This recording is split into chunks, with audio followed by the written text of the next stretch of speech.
हमारे देश में तो खासकर ये विशेषता होती है कि हर कोई भगवान की चर्चा करता दिखाई देता है। मैं इस्कॉन जाता रहता हूँ, वहां पर इतना अच्छा कीर्तन होता है, इतना सुंदर मंदिर होता है, फ्री में प्रसाद मिलता है और आपके घर से ज्यादा स्वादिष्ट होता है। इसके बाद भी लोग वहां जाने के लिए आतुर नहीं होते। परमात्मा की सृजनात्मकता कितनी अद्भुत है। लोग बोलेंगे अरे यार दुख नहीं होगा तो सुख कहाँ होगा। भगवान कृष्ण यदि उनके समय में थे, मान लीजिए कि 5000 साल पुरानी बात है, अब द्वारिका है या मथुरा है, तो ऐसे कितने लोग थे जो उनको भगवान समझ रहे थे।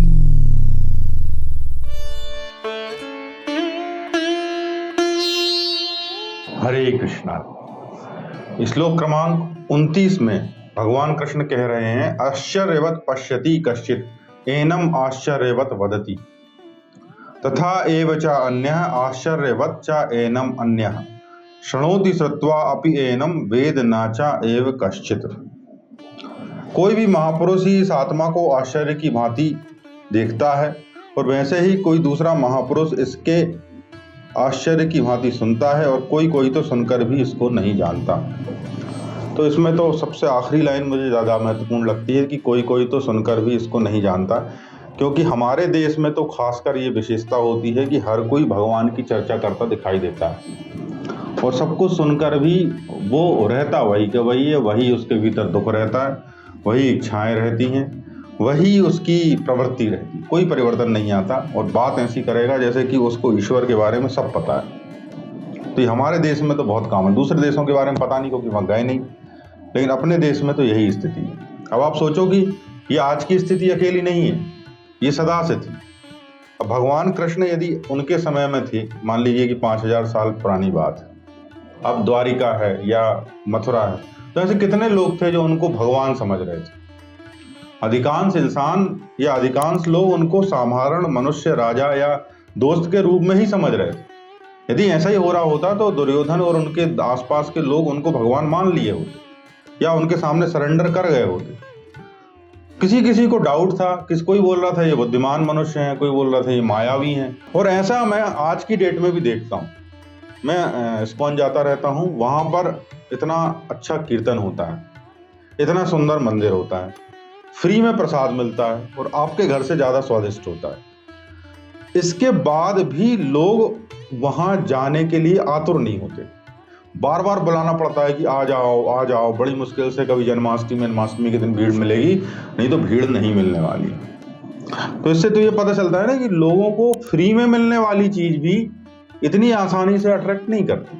और आप शाम को देखते होंगे कि आसपास की ऐसी जगह हैं जिन पर बार बार लिखा होता है कि ये फलानी चीज निषेध है, और वहां बिल्कुल कतार से लाइन लगाए अपनी भक्ति मार्गी खड़े रहते हैं, जबकि उनको ना तो कोई बुलावा आया है, ना उनको कोई वहां बेनिफिट होना है, लॉस ही लॉस होना है।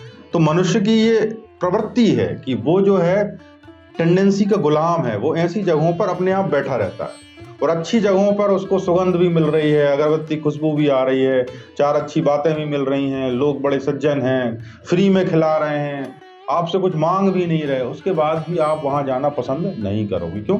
आपको पता नहीं क्या अनजाना भय रहता है। तो आश्चर्य है ना, कितना बड़ा आश्चर्य कि श्रेष्ठ से श्रेष्ठ जगह फ्री में उपलब्ध है और आप वहां जाते नहीं हो, या कोई जबरदस्ती धक्का मारे जब जाके आप जाते हो। आश्चर्य। तो इसमें भगवान यही तो समझा रहे हैं कि बड़ी मुश्किल से कोई महापुरुष, मतलब साधारण व्यक्ति नहीं, महापुरुष इसको आश्चर्य के रूप में देखता है।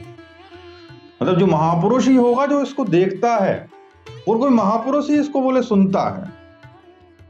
ठीक है, मतलब कि आश्चर्य का वर्णन जो है वह भी आश्चर्य।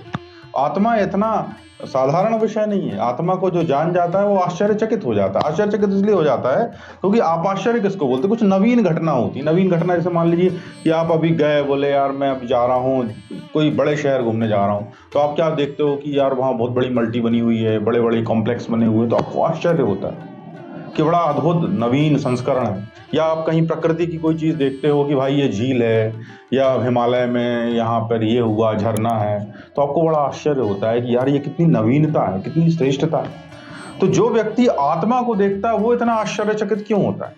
तो उसको आश्चर्य के कारण ये है कि वो उस नवीनता, उस सृजनात्मकता को बिल्कुल सीधा फेस टू फेस देख रहा होता है। क्यों? क्योंकि इसके पहले उसने उसको ही जीवन समझ लिया था। अब वो देख रहा है कि परमात्मा की सृजनात्मकता कितनी अद्भुत है, हर चीज कितनी गहराई से बुनी हुई है, कितनी कितनी स्पष्टता से बुनी हुई है, कितनी वैज्ञानिक है, कितनी उसमें जो है तारतम्य है। तब वो देखता है तो बड़ा उसे आश्चर्य होता है। वह हम कहते हैं ना कि बुद्ध जैसे लोग जो होते हैं, जो दूसरे दुखी हो दिखते हैं तो उनके प्रति उनके अंदर करुणा का भाव होता है। करुणा का भाव होता इसलिए है, मतलब यदि उसको एक्सप्लेन किया जाए, क्योंकि उनको ऐसा लगता है कि यार ये जो दुख है, ये इसको जानना संभव है, ये तुम इसके पार हो, तुम्हारा स्वभाव इसके पार है, और तुम जो हो व्यर्थ ही इस दुख में उलझे हुए हो। तुम चाहो तो इस दुख को छोड़ सकते हो, और इसको छोड़ने के बाद तुम्हें जीवन में जो है कम से कम ये तो रहेगा कि दुख नहीं होगा। सुख नहीं होगा वो छोड़ो, एटलीस्ट ये दुख नहीं होगा, इतना बहुत है। लोग बोलेंगे अरे यार दुख नहीं होगा तो सुख कहाँ होगा। अरे यार दुख, मान लीजिए किसी दिन आपके दांत में दर्द होता है और अगले दिन आपके दांत में दर्द नहीं होता, तो आपको कैसा लगता है? आपको अगला दिन इतना अच्छा लगता है कि जितना अच्छा आपको कुछ ना लगा होगा। कारण क्यों? क्योंकि दांत में दर्द जिस दिन होता है उस दिन पता चलता है कि दांत कितनी महत्वपूर्ण चीज। जब तक वो दर्द बना रहता है, जब तक जीवन की कोई भी चीज अच्छी नहीं लगती।